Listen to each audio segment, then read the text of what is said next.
将军，林姑娘一早又心口痛，疼得厉害，您可否去瞧瞧她？林副将怎么跑我这院子来了？将军都多少年没进过我的屋了？林副将，您行行好，姑娘疼的话都说不利索了，您再去请请将军吧。将军，将军，您醒着吗？林姑娘她实在撑不住了。怎么还没完没了？你家将军不在。这声音不是我的，这是楚叶的声音。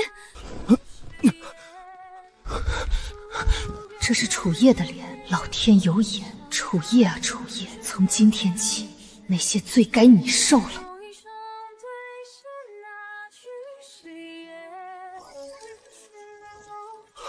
哼，有病就去找大夫，我又不是大夫，去了能怎样？替他疼。将军，可是林姑娘她3天一晕死，2天一卧榻，天天心口痛，我这大将军府是跟她相克不成？往后她的事，别来烦我。都什么时辰了，你还在睡？老夫人还等着你过去伺候梳洗呢。沈氏，伺候完老夫人梳洗，你还得去给她煲养生汤呢。寅时都不到，这些人怎么敢闯到我院里来？沈氏，你磨磨蹭蹭的在做甚？难道还要老夫人在床榻上等着你不成？来人，把沈氏的房门给我撞开！柳嬷嬷，母亲身边的人，平日见我恭敬有加，竟敢撞门！放肆！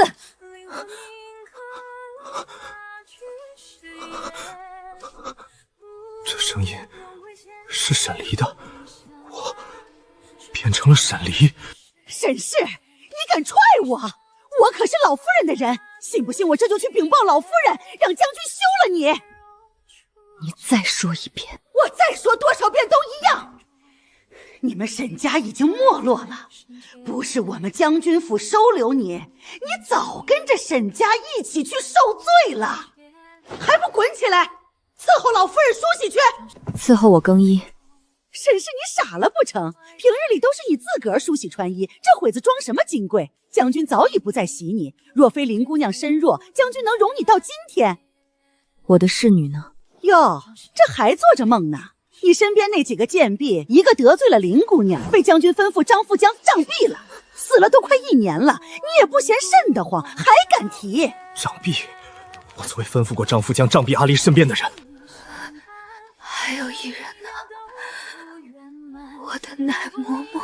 你那奶嬷嬷冲撞了老夫人，被关在柴房3天3夜，人就没了，还害得老夫人在菩萨面前忏悔了许久。老夫人信佛是不杀生的，所以呢，就吩咐人把你那奶椰馍丢去喂了狼，它是被狼吃的，可不是死在老夫人手上。还有一个丫鬟呢，那一个早被你送出府，替你打理商铺去了。快些穿衣，老夫人陈氏还要诵经呢。将军夫人，您且在这儿等着，婆子我先去禀报老夫人。母亲，儿媳有一事要。母亲也是你能喊的，要称老身楚老太君。来人，让沈氏尝尝记性。慢着！我倒希望楚叶也尝尝这藤条的滋味，可这具身子到底是我的。不知这沈氏又犯了何错，让母亲如此动怒，还望母亲息怒，莫气坏了身子。沈氏向来骄纵蛮横，一大早我还没起床，他就不顾下人阻拦闯了进来，对我这个做婆母的大呼小叫。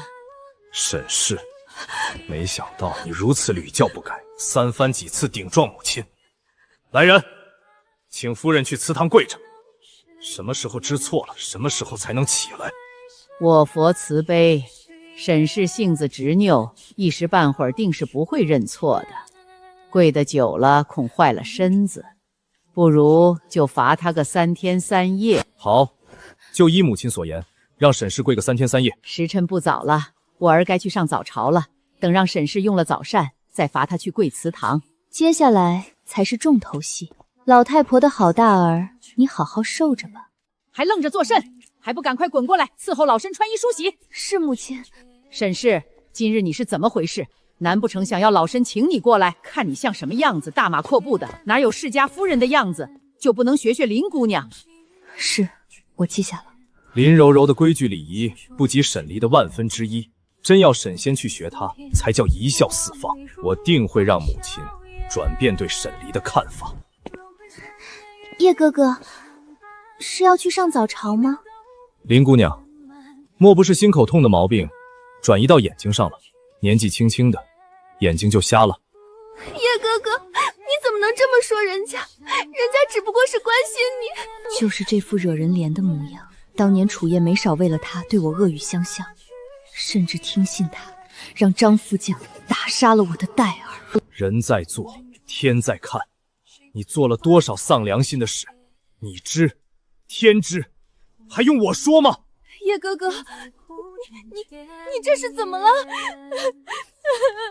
行了，别哭了，哭得我心生烦闷。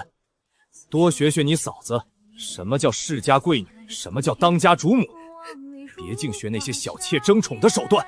罢了，你本就不是什么贵族小姐，再怎么学也学不会，到头来不过是东施仿叶哥哥，你怎么能这么说我？还看什么？还不将人给送回西院？是，属下这就将林姑娘送回西院。这林姑娘是咱们主子刚才给气晕的吧？是吧？好像是吧。沈氏，你今天怎么这么笨手笨脚？给老身跪下！你说，你是不是故意要害老身的？哼，换一块。什么？换一块？母亲，您一定是被人蒙蔽了。你这个低贱的东西，不许喊我母亲，你不配！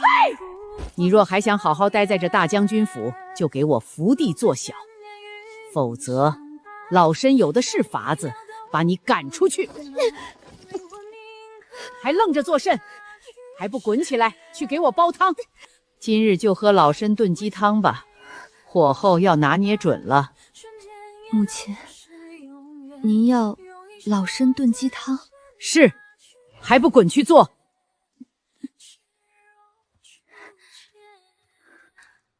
母亲向来只吃斋，不沾半点荤腥，今日怎么忽然要起这老参炖鸡汤来了？是，还不滚去做！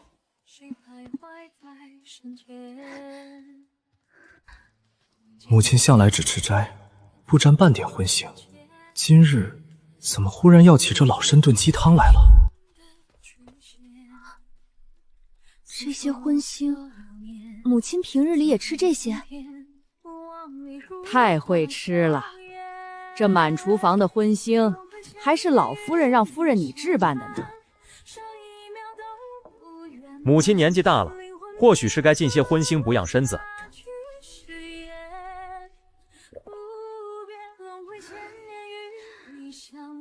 我不该妄自揣测母亲。还愣着做甚？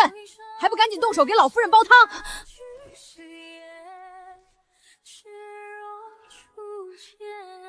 那你们呢？当然是看着你了。我可是将军夫人，身为将军府的厨娘，难道不该是你来做？夫人这是刚睡醒就开始做梦了。整个将军府谁人不知谁人不晓，夫人如今在府里的地位，说难听点，连我们下人都不如呢。连厨娘都敢挤兑她，旁人又待她如何？沈离，你在这个家里过得这般憋屈，为什么从不在我面前说半个字？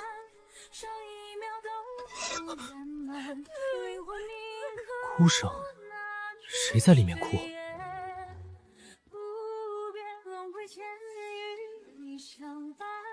沈氏，跪下向柔柔请罪。我做错了什么？为何要向林柔柔请罪？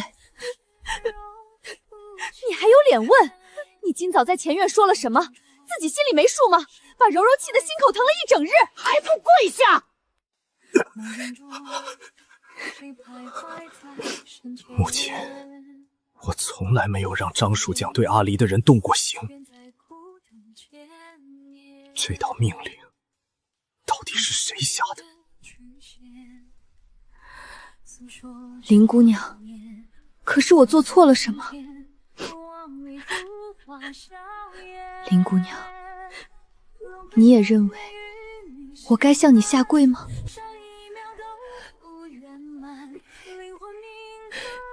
沈姐姐做错了什么，还要我来揭穿吗？哼，沈姐姐做错了事，难道不该下跪吗？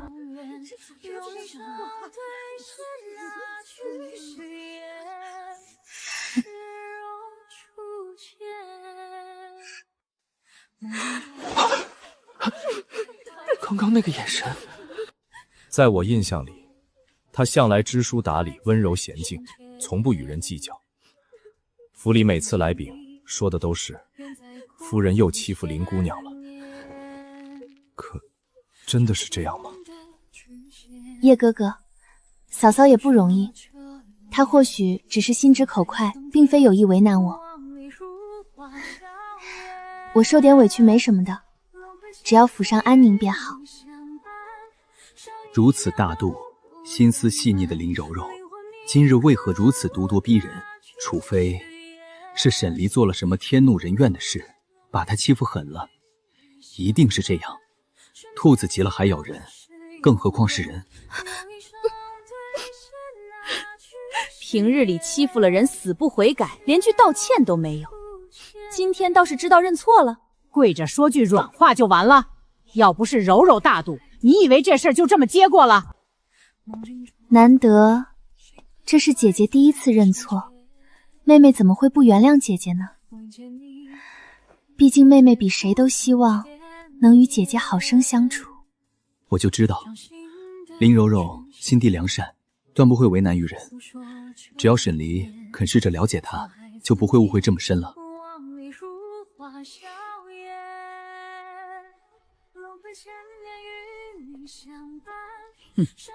还算柔柔大度，懒得与你一般见识，还不谢过柔柔。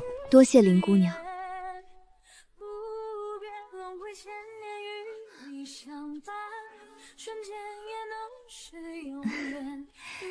姐姐不必拘束，妹妹只是想……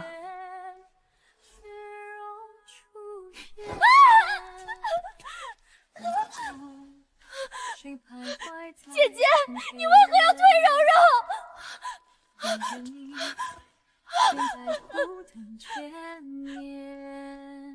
姐姐，你太过分了！你先是在叶哥哥面前诋毁柔柔，让叶哥哥对我有所误会，今日你还对我动手。你明知道柔柔身子不好，你还狠心推我。姐姐，你是想要害死我吗？我知道叶哥哥喜欢我，惹了姐姐不踹，可这男女之情哪里是我们自个儿能控制的？柔柔从不认为是柔柔破坏了姐姐和叶哥哥。不被爱的那个人，却还鸠占鹊巢，那个人才是破坏者。诋毁？不对，沈离从未在我面前诋毁过林柔柔，一次都没有。他对林柔柔的不喜，从来都是当面说，当众说。什么时候，什么场合，他从不遮掩。还有，什么叫叶哥哥喜欢他？我楚夜何时对林柔柔有过男女之情？我怎么不知道？所有人都觉得我喜欢林柔柔是理所当然的。我一直将她当作妹妹照顾。何时对她生过男女之情？我也从没说过不喜欢阿离，只是这2年她性子左了，浑身长满了刺，对着我是冷言相向。可是我确确实实没有推林柔柔，我的手根本没有碰过她。沈氏，在老身眼皮子底下你还敢欺负柔柔，可想而知在老身看不见的地方你是如何欺负她的。你的良心被狗吃了！你明知道柔柔因她长兄一事得了心疾，身体孱弱，你还敢推她害她，若不是柔柔的兄长，回不来的很可能就是叶儿。身为叶儿的夫人，你欠柔柔的。你这个毒妇，不配当我们楚家的媳妇。老身一定要让叶儿休了你。老身要将今日之事通通告知叶儿，让他看清你的真面目。母亲，我没有。姐姐是想说没有推我吗？大庭广众之下，大家都看着呢。难不成还是柔柔拿自己的安危来诬陷姐姐？弟妹，我们大家伙可都看着呢。明明是你因为妒忌柔柔，暗下黑手推了她。弟妹怎么能睁眼说瞎话？到底是谁在睁眼说瞎话？二嫂，你当真看到我推林姑娘了？当真？我是你的嫂嫂，我还能诬赖你不成？我可是看得真真切切，是你动手推的柔柔。哼，怎么着，还不让我说真话了？沈氏，你别自己恶毒，就看别人都恶毒。二嫂虽然性子泼辣，可一向直来直去，有什么说什么。她不会说谎，可她今日说的每一个字我都知道，不是真的。她到底是在骗我，还是她真的以为她看到了？到他当面对我笑，转头就去老夫人面前编排我，你能不能哪怕就一次信我一次？又来了，你总是这样，以小人之心度君子之腹。二嫂性子直，有什么说什么，她犯得着背后算造你？她说过，阿离全都说过，她一次一次的告诉我，而我一次都没有信过。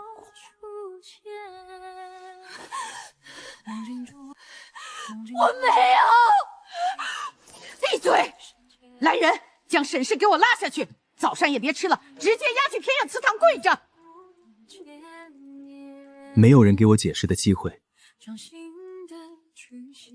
这条路我从未走过。将军府的祠堂明明在正院东侧，这里是什么地方？这当真是楚家供奉列种子的祠堂？这不是楚家供奉的夫人装疯卖傻呢？阿离就跪在这里，跪在这间没有窗、没有光的屋子里，而我就在几百步之外的正院，从未踏足过这个地方。将军和老夫人可是吩咐了，夫人跪不足3天3夜，不准起身。没有窗，没有光，连一张跪垫都没有。他们是让人就这么跪在冰石板上3天3夜。你以往都是在这里受罚的吗？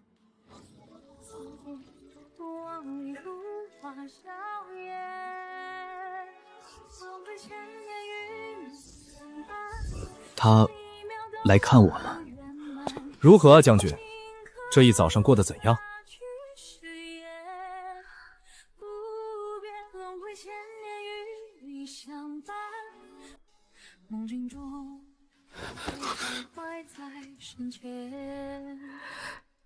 对不起，阿离，让你受委屈了。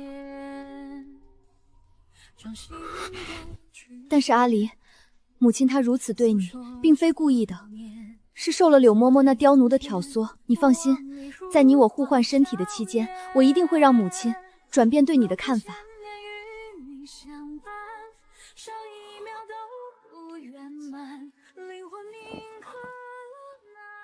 好一个受人挑唆！我的手肿成这样了，这一早上他到底被折腾成什么样了？我替的是楚叶。那还请将军多多孝顺你娘，让她转变对你的看法。走吧，随我去用早膳。阿离，你怎么知道我还不曾用膳？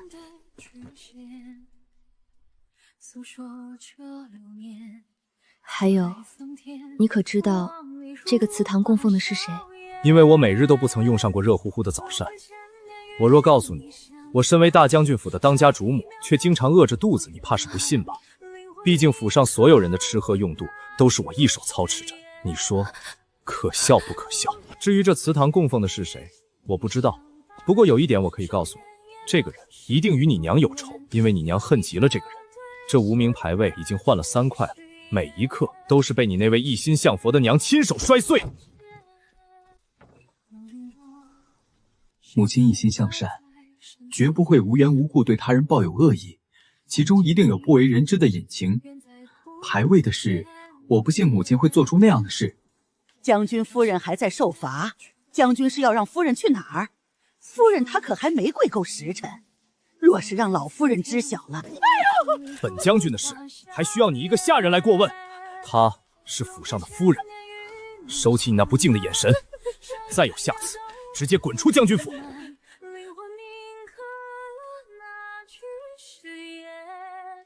暗地里搓磨我的那些身子，怕是一桩都经不起查。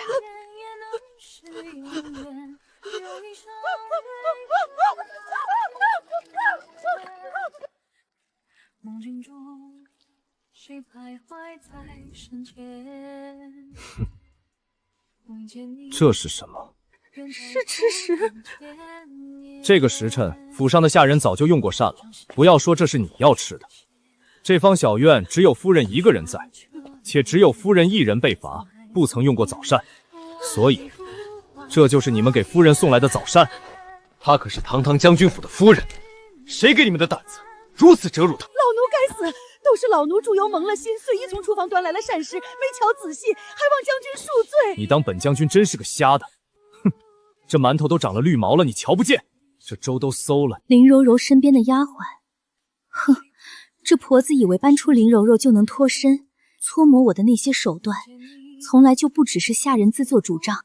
他那个眼神是笃定我不会罚他，因为以前的我每一次都选了林柔柔，每一次都没有问过阿离一句。平日就吃这个吗？你愧疚你的，别祸害我的身体。这东西是要毒死我吗？你死了没关系，我的身子可不能出问题。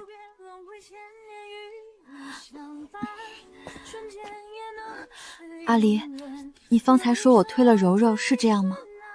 并非如此，我没有推林柔柔，是她陷害我。这是诬陷，绝对是诬陷！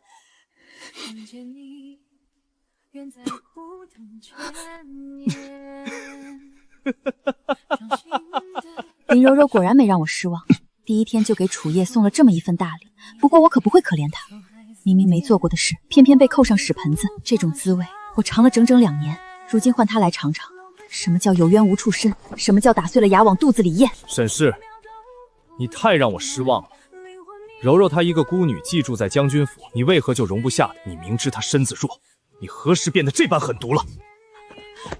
我真的没有推林柔柔，你们为何都不信我？被人冤枉的滋味原来是这样的。他那么了解我，他一定知道我不会推人，更不会做了不仁。可他就是不信。那这2年，他对我说我被冤枉了的时候，我是不是也是这副模样？认个错就那么难吗？你现在立刻去西院，给柔柔赔罪。夫人不必再说了，我知晓夫人的意思。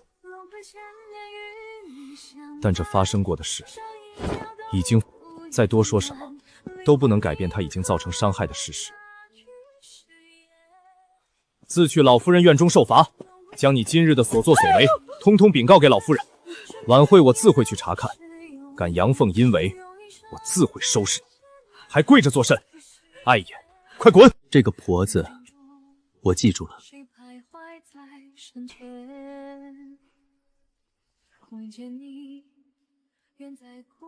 奴才拜见将军，膳食已备好，还请将军移步小厅用膳。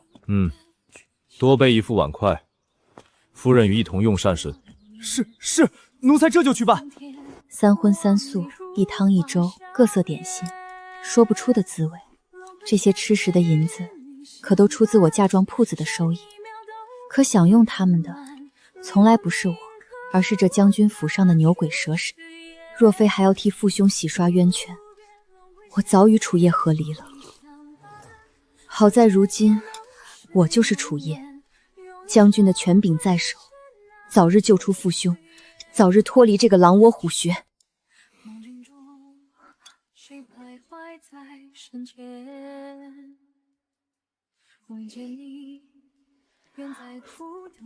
多吃些，你这身子被糟践了2年，好好补补。不对，这不可能，5个虾饺，3个金丝卷，5个汤包，1碗鱼粥就饱了，这也太多了。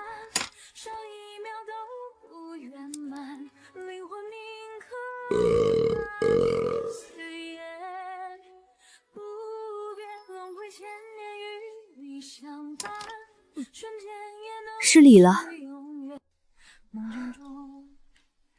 你也多吃些，你还要去军营练兵，吃这么少怎么有力气？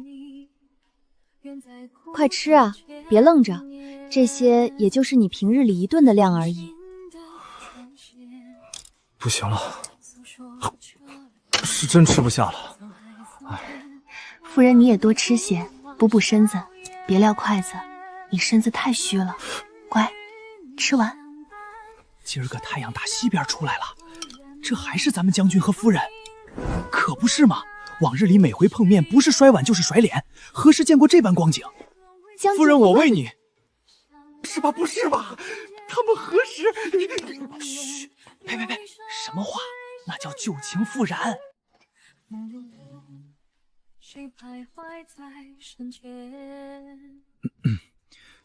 那个，我先去军营了，待会儿回来我再来寻你。我随将军同去军营。夫人，你是不是忘了，府上还有好多琐事等着你呢？各院每日的开销，大厨房的采买，府上的花销，夫人都要整理。好好干，夫人，我看好你哦。管家李账，账房刘先生来了，抱了3大箱子账册。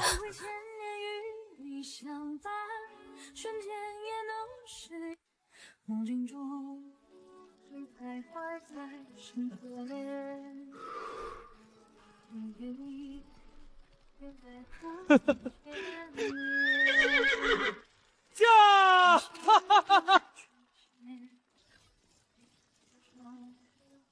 御风，再快点儿，让我们真正御风吧！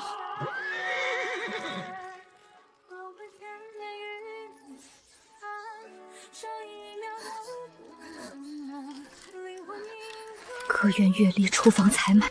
夫人今儿是怎么了？这些不都是夫人每月在理的吗？夫人，西院林姑娘这个月又请了3次大夫，药费共计35两7钱，按惯例需宫中抽取。不过老夫人昨儿吩咐了，林姑娘身子弱，以后看诊抓药都记在将军司账上。2年来林姑娘的医药费用一共是多少？已超800两，这还只是诊金和药费。林姑娘体弱，老夫人心疼，特意为她置办的补品、医料、首饰，那是另一本账。一共多少？零零总总，老奴粗算过，不下1500两。夫人的陪嫁产业，绸缎庄、粮铺、酒肆，每月进项颇丰。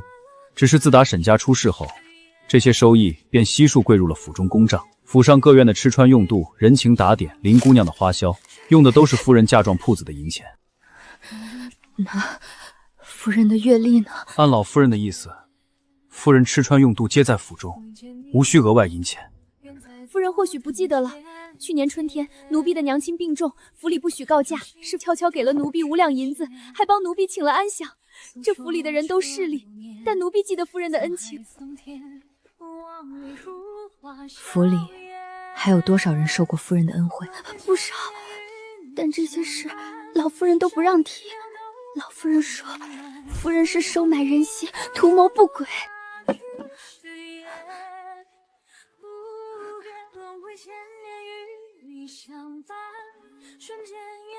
夫人保重。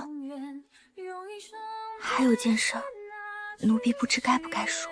前几日，奴婢路过老夫人小佛堂后窗，听见她和柳嬷嬷说话。老夫人说，奶嬷嬷其实没死，被关在城外的庄子上。奴婢听得真的。老夫人说，留着奶嬷嬷还有用，万一哪天沈家翻案，奶嬷嬷可以证明她对夫人仁至义尽。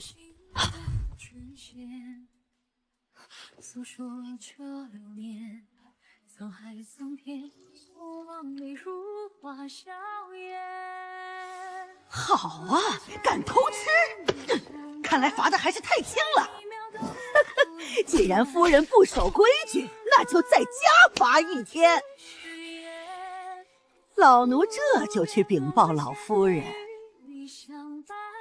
瞬间也能是永远，用一生对上那句誓言。梦境中，谁徘徊在身前？母亲。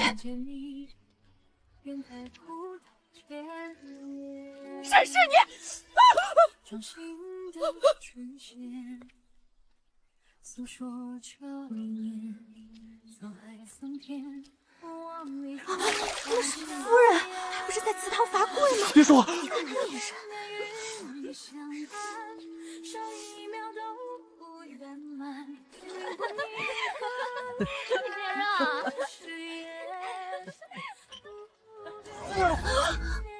好一副其乐融融。沈氏，谁准你出来的？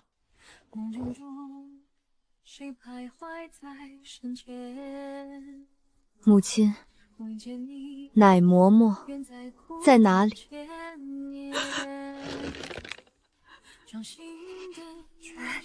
姐姐这是怎么了？奶嬷嬷不是主……反了！把这个疯妇给我拿下！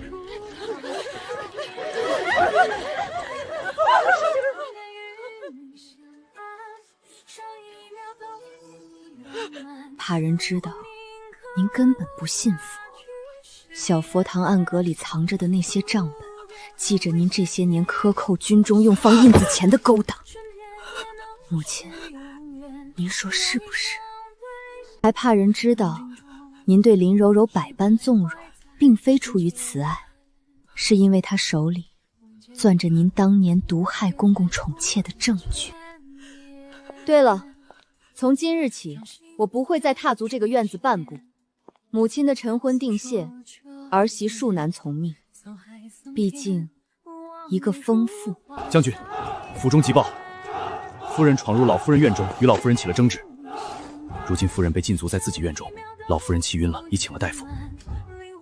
醒了，比我想的快，也比我想的彻底。将军，京城来信，是沈家旧部送来的。他们已找到当年构陷沈老将军的关键人证。准备一下，我要回京一趟。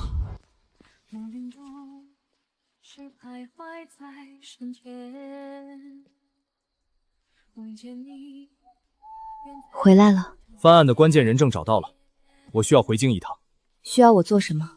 这身体本就是你的，你想怎么用便怎么用。楚夜，等这一切结束，我们好好谈一谈。好。当年他们逼小人伪造了账本副本，还有往来书信的抄件，小人全都留了底，一直藏着，不敢销毁。主使是谁？是当朝户部李崇明大人。还有一个人，楚老夫人，大人里应外合，从一开始就是要吞掉沈家的全部家产。原来如此，从一开始就是楚家要吞沈家。臣已查实，当年沈太傅一案系户部李崇明伪造账目，栽赃陷害，而臣的母亲楚氏与李崇明里应外合，意图侵吞沈家全部家产。好一个李崇明，好一个楚氏，朕竟被蒙蔽了这么多年。李强明革职查办，交由3司会审。楚氏褫夺诰命，圈禁家庙，终生不得出。林氏逐出将军府，永不录用。沈太傅一案即刻重审。父亲，兄长洗清了。沈家的冤屈终于洗清了。梦境中，谁徘徊在身前？这里供奉的是谁？是我的生母秦姨娘。我5岁那年，姨娘病逝，母亲说她得了痨病，会传染，匆匆下葬，连牌位都不准立。可我记得，姨娘走的前一日还抱着我唱童谣，她身体一向很好，怎么会突然得痨病？这些年我暗中拼凑，终于拼出了真相。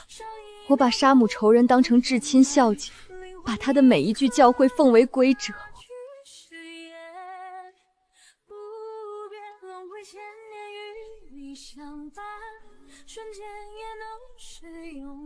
阿离，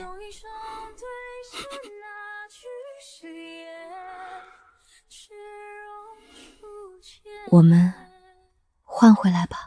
换回来？什么意思啊？圣旨已下，沈家平反，你的父兄不日即将回京，你不需要再顶着我的身份了，你应该做回沈离，堂堂正正地站在阳光下，享受你应得的一切。你认得他？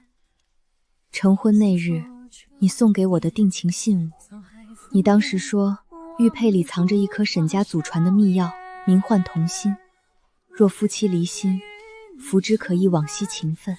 那日我们争吵后，我一怒之下摔了玉佩，药丸滚出来碎在地上，我们同时吸入了药粉。我原以为那不过是无稽之谈，如今看来，沈家不愧为医药世家。解药呢？没有解药，但制药的高人曾说，若互患者心意相通，真心愿为对方舍弃自身，便可各归其位。阿离，我愿用我的一切换你余生安康喜乐，这是我欠你的，也是我唯一能给你的。不必说什么就欠我。这2年我们都付出了代价，也都得到了教训。现在让我们各归其位，然后而是楚夜和沈离，2个伤痕累累却还想好好活下去的人。梦境中，谁徘徊在身前？视线开始模糊，意识如潮水般退去，又涌回来。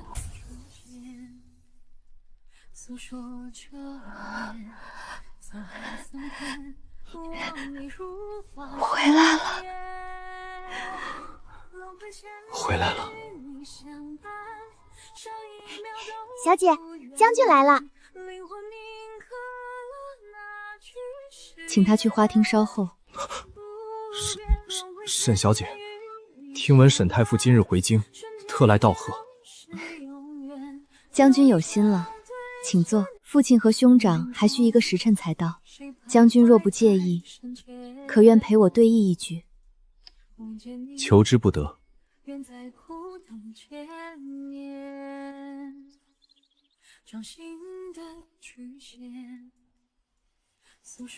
老夫人在庙里可好？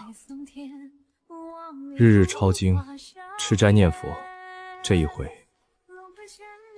是真的了。他病了，神志时清时糊，对庙里的尼姑呼来喝去，这是他的报应，我不同情。林柔柔呢？嫁了个商人做妾，上月随夫南下，此生不会回京了。你的奶嬷嬷我已接到别院安置，身子正在调养。那些曾欺辱过你的下人，该发卖的发卖，该遣散的遣散。将军府如今清静了。梦境中，谁徘徊在身前？将军棋艺精进了。是沈小姐承让。你今后有何打算？我打算重开沈家医馆，整理父亲毕生医案，惠泽百姓。那很好，你本该如此。阿丽，若有一日你累了，将军府的大门永远为你开着。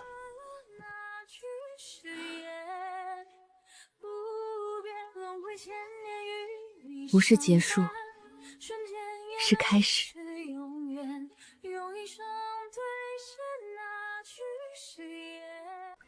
小姐，外面凉，进去吧。再看一会儿。小时候，父亲常坐在这棵树下为穷人运针。那时候槐花开得极盛，香气能飘过半条街。小姐，将军又来了。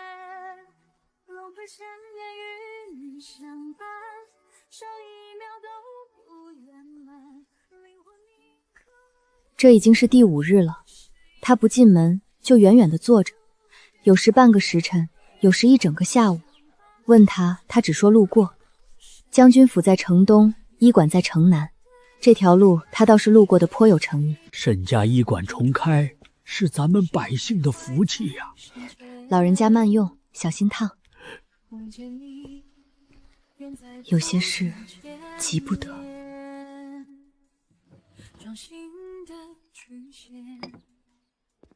沈大夫，外头有人求医，是个蒙着面纱的姑娘，看着不像普通人家的。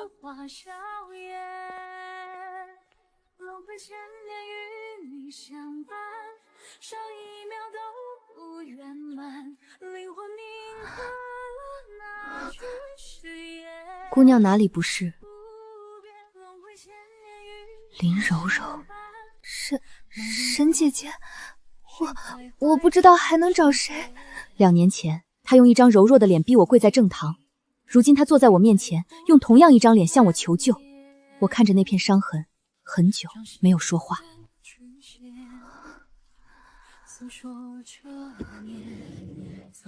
把手伸过来。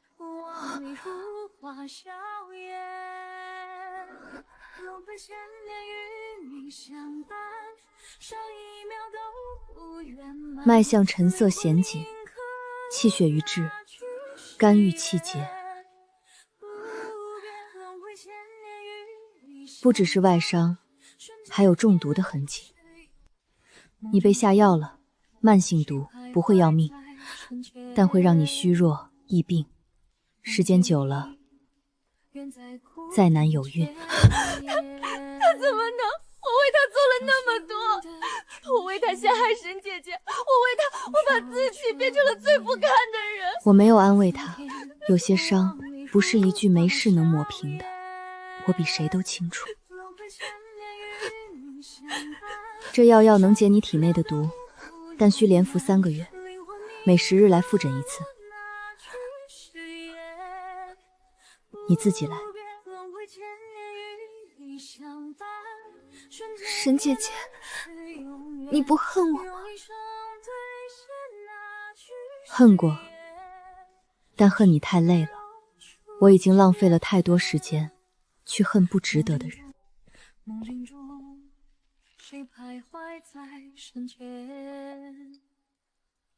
这要3000银子，你是现付还是记账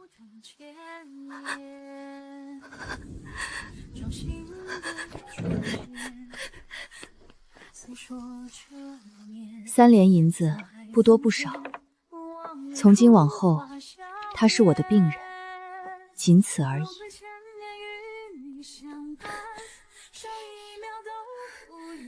小姐，您干嘛还要给他看病？他害您害得还不够惨吗？医者父母心，他来求医，我没有拒绝的道理。况且3000银子的药，他给了10两，这生意不亏。小姐，您什么时候变得这般精明了？吃了2年亏，总该长点记性。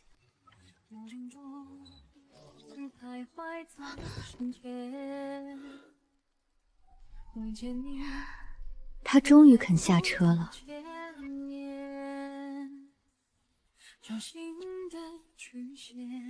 将军这是要看病？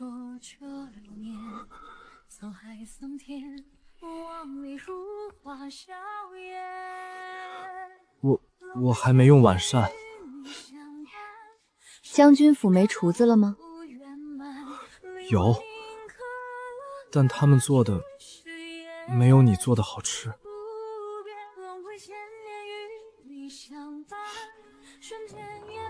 进来吧。不过先说好，今日医馆进项不多，只有素面。以前每逢他在军中受了委屈或打了胜仗，总会溜进我的小厨房，让我给他下一碗阳春面。那时候，我们之间还没有那么多隔阂。阿离，你瘦了。你也瘦了。我不是说现在，我是说以前。以前你在我身边的时候，我没有好看你。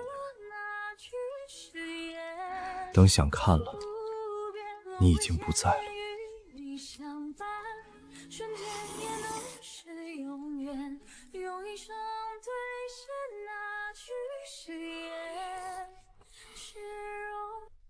阿离，我有话跟你说。你说。这些年，我做错了很多事，我错信了不该信的人，辜负了不该辜负的人。我以为孝顺就是顺从，以为对得起兄弟就是对得起所有人，唯独忘了怎么对得起你。2年前，我最想听到的就是这些话。那时候我想，只要他肯信我一次，哪怕一次，我什么委屈都能咽下去。可现在他说了，我却发现我不需要了。不是不在乎，是我已经学会了不靠任何人的一句话来决定自己值不值得。我知道，现在说什么都晚了。你受的苦，不是几句对不起就能抹掉的。但我还是想告诉你，从今往后，我会用我的方式，一点一点的还。梦境中，谁徘徊在身前？未见你，远在孤单千年。冰碧莲，他重新刻了一块。我寻遍了京城的玉匠，找到一位老师傅，按着原来的样子重新雕了一块。我不奢求你能原谅我，也不奢求，我只是不想让那块碎掉的玉佩成为我们之间最后的结局。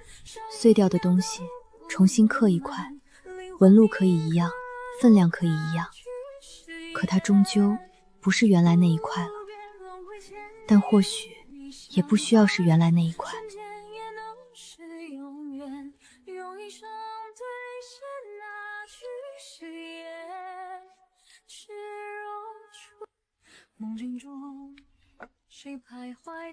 楚夜，面凉了，快吃吧。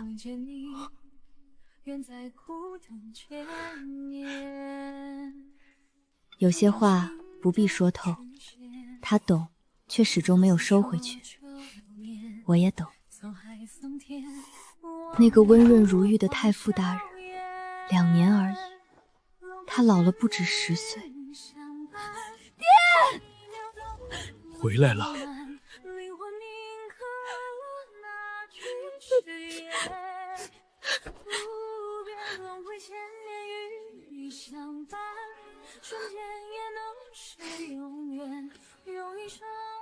妹妹，别哭了，再哭就不好看了。他来了，又走了。那一弓比任何话都重。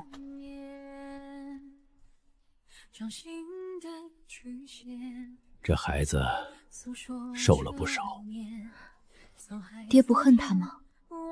恨一个人太累了，况且他终究是你选的人。我搀着父亲往神府走去，路很长，日头很暖。这一次，我们再也不会散了。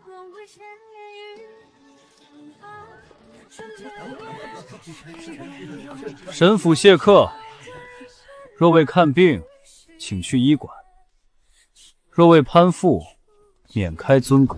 楚夜从不上门叨扰，只是每日风雨无晚地路过医馆，有时带一篮瓜果，说是军中菜地种多了；有时带几本医书，说是旧书摊淘的。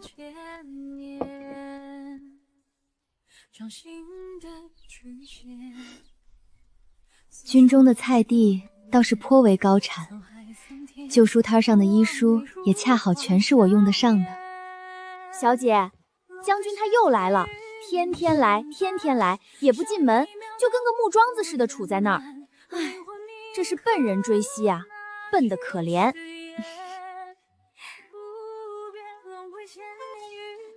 大夫救命！清河、银针、凉帕、退热的药全备上。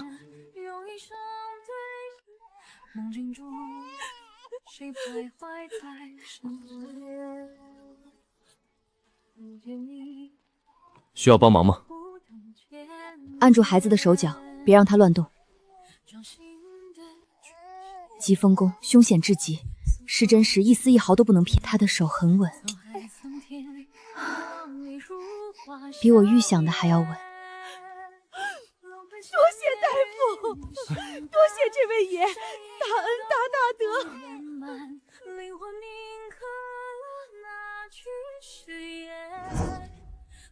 阿离，你真厉害。将军也不差，还以为您只会拿刀枪呢。拿刀枪的手也可以很温柔的。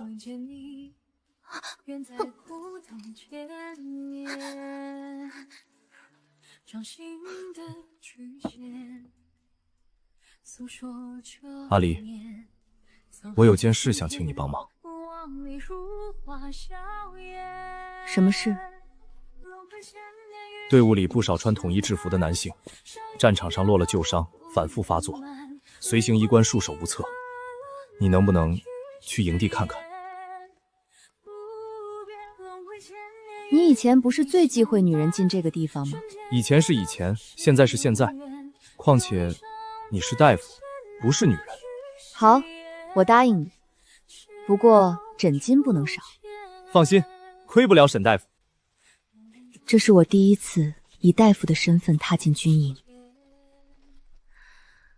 不是将军夫人，不是谁的附庸，是沈离，沈氏医馆的沈大夫。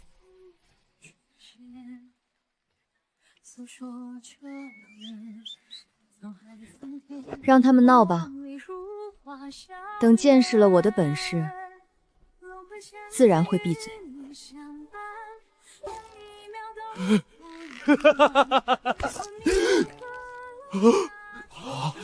世上最好的回击，从来不是争辩，是本事。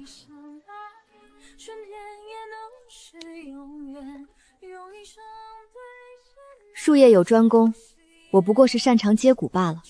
哼！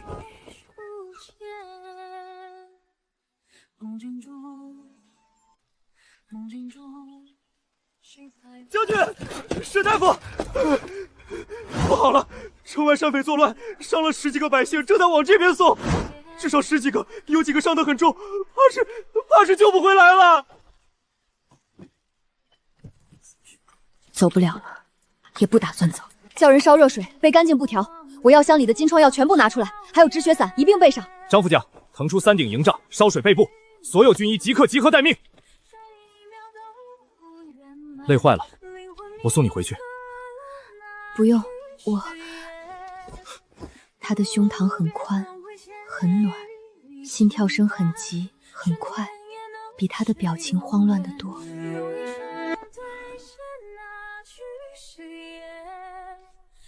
阿离，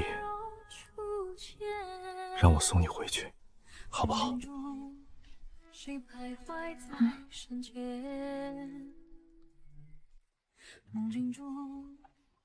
楚夜，你当初为什么会信林柔柔的话？因为她说的都是我看到的。林柔柔最聪明的地方从来不是编造，是表演。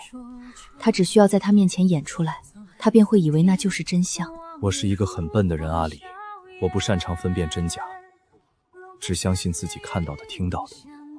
你在我面前总是冷着脸，说着刺人的话，而柔柔总是温柔懂事，处处为我着想。所以你就觉得他是好人，我是恶人？不是觉得你是恶人，是觉得你变了。我忘了问自己你为什么会变，也忘了问你那些我看到的事情真相到底是什么。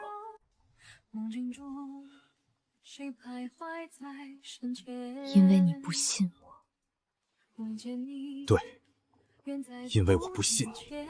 可我后来才明白，不信你不是因为你有问题，是因为我自己太蠢，太容易被表象迷惑。楚叶，你知道吗？我曾经无数次想，等沈家平反了，我一定要和你和离，离你远远的，这辈子都不再见你。可当我真的站在和离书前的时候，我发现我写不下去。为什么？因为我舍不得，不是舍不得你，是舍不得那些年的自己，那个曾经满心欢喜嫁给你，以为能和你白头偕老的自己。我想给那个自己一个交代。他看着我，月光下的喜阳，月光下的眼睛，比任何时候都认真。阿离，我不知道该怎么做才能弥补那些年对你的伤害，但我会用余生证明给你看，那个曾经满心欢喜嫁给楚叶的沈离，她的选择没有错。